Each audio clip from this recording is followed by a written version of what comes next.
हर हर महादेव। ओम नमः शिवाय। कैसे हैं आप? भगवान शिव की कृपा हमेशा आप पर बनी रहे और माँ भगवती का हाथ हमेशा आपके सिर पर हो, इसी कामना के साथ मैं आज की अपनी ये वीडियो शुरू करती हूँ। तो आज मैं दुर्गा सप्तशती का दूसरे अध्याय का पाठ करूँगी। तो सबसे पहले विनियोग और ध्यान से शुरू करते हैं। ओम श्री दुर्गाय नमः। देवताओं के तेज से देवी का प्रादुर्भाव और महिषासुर की सेना का वध। ओम मध्यम चरित्र के विष्णु ऋषि, महालक्ष्मी देवता, उसकी छंद, शाकंभरी शक्ति, दुर्गा बीज, वायु तत्व और यजुर्वेद स्वरूप है।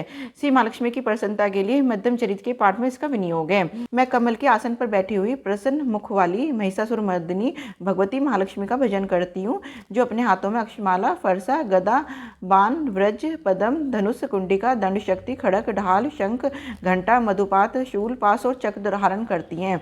ऋषि कहते हैं, पूर्व काल में देवता और असुरों में पूरे 100 वर्षों तक घोर संग्राम हुआ था। उसमें असुरों का स्वामी महिषासुर था और देवताओं के नायक इंद्र थे।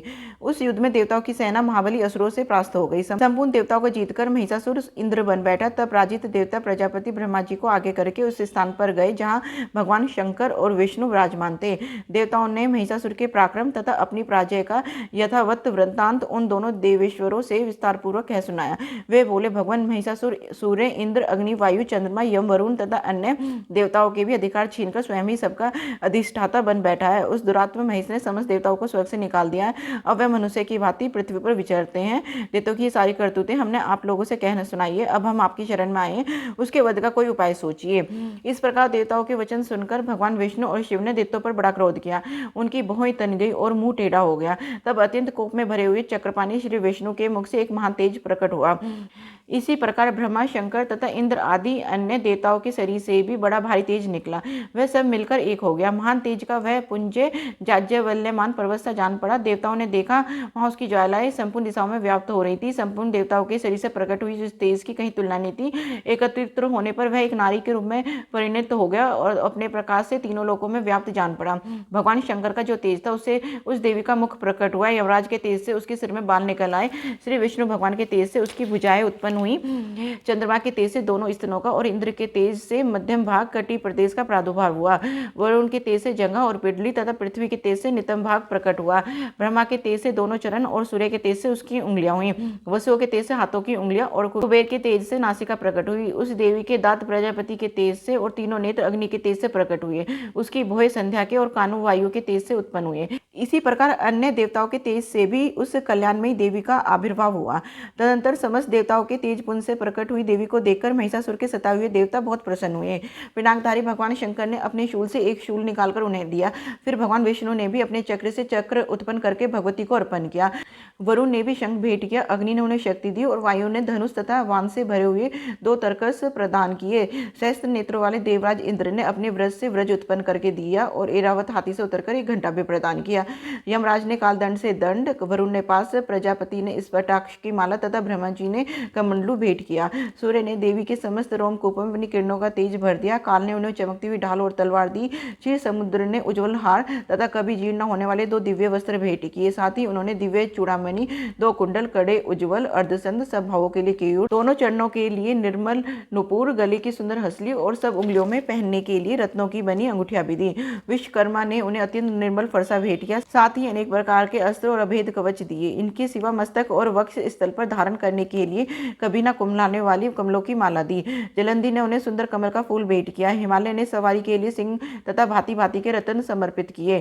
धनाध्यक्ष कुबेर ने मधु से भरा पानपात्र दिया तथा संपूर्ण नागों के राजा शेष ने, जो इस पृथ्वी को धारण करते, उन्हें बहुमूल्य मणियों से विभूषित नागहार भेंट किया। इसी प्रकार अन्य देवताओं ने भी आभूषण और अस्त्र शस्त्र देकर देवी का सम्मान किया। तत्पश्चात उन्होंने बारंबार अट्टहास पूर्वक उस स्वर से गर्जना की। उनके भयंकर नाद से संपूर्ण आकाश गूंज उठा। देवी का वह अत्यंत उस स्वर से किया हुआ सिंहनाद कहीं समा न सका। आकाश उसके सामने लघु प्रतीत होने लगा। उससे बड़े जोर की प्रतिध्वनि हुई, जिससे संपूर्ण विश्व में हलचल मच गई और समुद्र कांप उठे, पृथ्वी डोलने लगी और समस्त पर्वत हिलने लगे। उस समय देवताओं ने अत्यंत प्रसन्नता के साथ सिंह वाहनी भवानी से कहा, देवी तुम्हारी जय हो। साथ ही महर्षियों ने भक्ति भाव से विनम्र होकर उनका स्तवन किया। संपूर्ण त्रिलोकी को क्षोभग्रस्त देख दैत्यगण अपनी समस्त सेना को कवच आदि से सुसज्जित कर हाथों में हथियार ले सहसा उठकर खड़े हो गए। उस समय महिषासुर ने बड़े क्रोध में आकर कहा, आहा ये क्या हो रहा है। फिर वह संपूर्ण असुरों से घिरकर उस सिंहनाद की ओर लक्ष्य करके दौड़ा और आगे पहुंचकर उसने देवी को देखा, जो अपनी प्रभा से तीनों लोगों को प्रकाशित कर रही थी। उनके चरणों के भार से पृथ्वी दबी जा रही थी और माथे के मुकुट से आकाश में रेखा सी खिंच रही थी तथा वह अपने धनुष की टंकार से सातों पातालों को क्षुब्ध किए देती थी।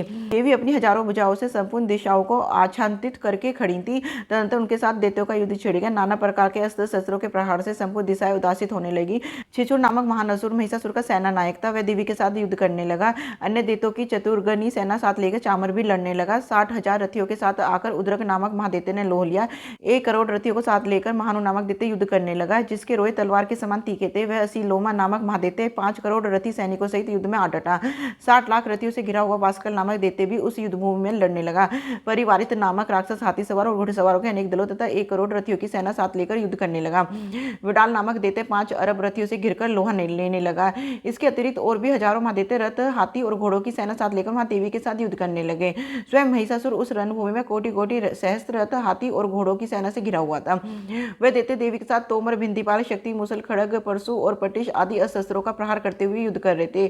कुछ दैत्यों ने उन पर शक्ति का प्रहार किया, कुछ लोगों ने पार्श्व के तथा कुछ दूसरे दैत्यों ने खड़ग प्रहार करके देवी को मार डालने का उद्योग किया।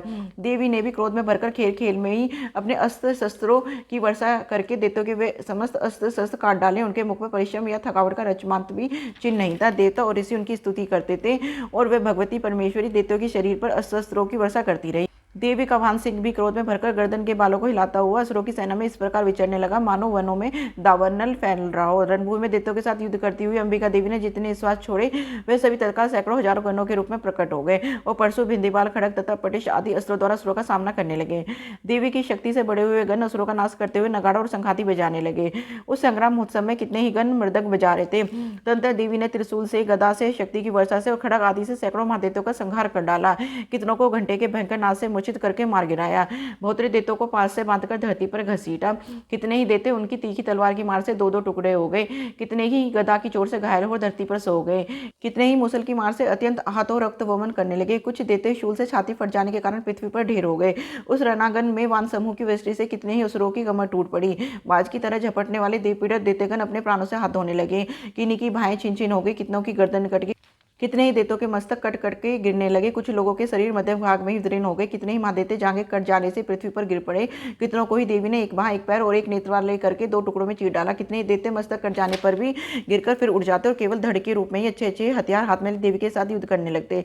दूसरे कबंध युद्ध के बाजों की लय पर नाचते थे। कितने ही बिना सिर के धड़, हाथों में खड़ग, शक्ति और स्त्री लिए दौड़ते थे तथा दूसरे महादैत्य ठहरो ठहरो कहते हुए देवी को युद्ध के लिए ललकारते थे।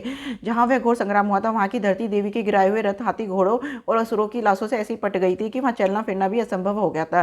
दैत्यों की सेना में हाथी, घोड़े और असुरों के शरीर से इतनी अधिक मात्रा में रक्तपात हुआ था कि थोड़ी देर में वहां खून की बड़ी बड़ी नदियां बहने लगी थी। जगदम्बा ने असुरों की विशाल सेना को क्षण भर में नष्ट कर दिया। ठीक उसी तरह जैसे तरण और काट के भाई ढेर को आग कुछ ही क्षणों में भस्म कर देती है, और वह सिंह भी गर्दन के बालों को हिला हिला के जोर जोर से गर्जना करता हुआ दैत्यों के शरीर से मानो उनके प्राण चूने लेता था। वहां देवी के गणों ने भी उन महादैत्यों के साथ ऐसा युद्ध किया जिससे आकाश में खड़े हुए देवतागण उन पर बहुत संतुष्ट हुए और फूल बरसाने लगे। इस प्रकार श्री मार्कंडेय पुराण में सार्वजनिक मनवत्तर की कथा के अंतर्गत देवी महात्म्य में महिषासुर की सेना का वध नामक दूसरा अध्याय पूरा हुआ। ओम श्री दुर्गाय नमः। दुर्गा सप्तशती का दूसरा अध्याय संपूर्ण हुआ। धन्यवाद। अगर मेरी वीडियो पसंद आए तो प्लीज़ लाइक एंड सब्सक्राइब कीजिए। हर हर महादेव।